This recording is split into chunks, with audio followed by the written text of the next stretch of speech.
Mini kitchen নিয়ে যখন শুরুতে কাজ করি তখন আমার চেয়ে আমার ছোট ছোট ভাতিজি এবং ছোট চাচাতো ভাই বোনেরা হচ্ছে বেশি এক্সাইটেড ছিল।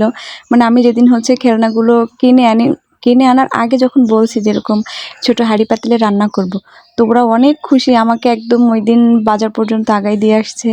বলছে, ফুপ্পি আপনি সব খেলনা নিয়ে আসেন, আমরা আপনাকে কাজে হেল্প করব। তো আমি যখন সব খেলনা কিনে আনি ওরা যে কি খুশি। তো ভাবলাম যে ওরা যেহেতু এত খুশি তাহলে প্রথম দিন আমার মিনি কিচেনে আমি একদম খোলামেলা একটা পরিবেশে ওদের জন্য খিচুড়ি রান্না করি, সবজি খিচুড়ি। তো আমরা চলে গেলাম হচ্ছে আমাদের বাড়ির পাশে একদম মাঠে। এইখানের পরিবেশটা এত সুন্দর বলার বাহিরে, আপনাদেরকে দেখাবো। তো প্রথমে আমি সব কিছু কুটে নিলাম, আলু কোটার পরে মরিচ পেঁয়াজও কোটা হয়ে গেছে। তারপরে হচ্ছে আমি চালটা ধুয়ে নিলাম। পরিবেশটা দেখেন, জাস্ট অসাধারণ। এই পরিবেশ আমার মনে হয় যে কোনো মেয়েই সারাদিন বসে রান্না করতে পারবে, মানে পরিবেশটা এতটা অস্থির। তারপরে হচ্ছে আমি চুলায় জাল জ্বালিয়ে দিয়ে এখানে আমরা পাতা দিয়ে জাল দিচ্ছিলাম, নারকেলের পাতাও দিচ্ছিলাম, আর হচ্ছে কলা গাছের পাতাও এনে আর কি দিচ্ছিলাম, ওরাই এনে দিচ্ছিল। তো এখানে কোনো মশলা অ্যাড করব না, শুধু তেল, মরিচ, পেঁয়াজ, সবজি, ডাল, চাল, এটাই আর কি। তো আমি প্রথমে সব কিছু দিয়ে একটু কষায় নিচ্ছিলাম। এটা হচ্ছে হলুদের গুঁড়া, মরিচের গুঁড়া, লবণ, কাঁচামরিচ আর পেঁয়াজ, রসুন, আলু, এগুলো দিয়েই হচ্ছে আমি একটু কষিয়ে নিচ্ছি। তারপরে হচ্ছে কষানো হয়ে গেলে আমি চালটা দিয়ে দিব।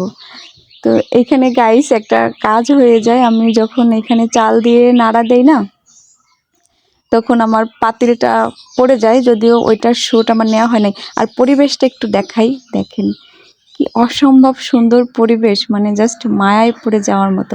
তো এর ভিতরে আমার মানে চুলাও বন্ধ হয়ে গেছে, আর জ্বালাতেই পারি না। তারপরে অনেকটা কেরোসিন দিয়ে দিলাম, তারপরে হচ্ছে যে জ্বালানোর চেষ্টা করতেছি, কিন্তু এই দেখেন জ্বলে গেছে।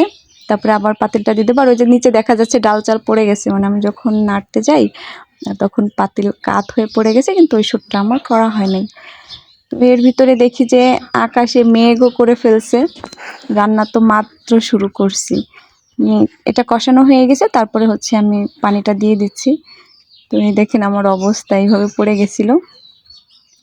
তো এই যে মাত্র জাল উঠলো আর আকাশের অবস্থা অনেক খারাপ, তাই আমরা সব কিছু গুছায় একদম বাড়ির দিকে রওনা দিচ্ছি।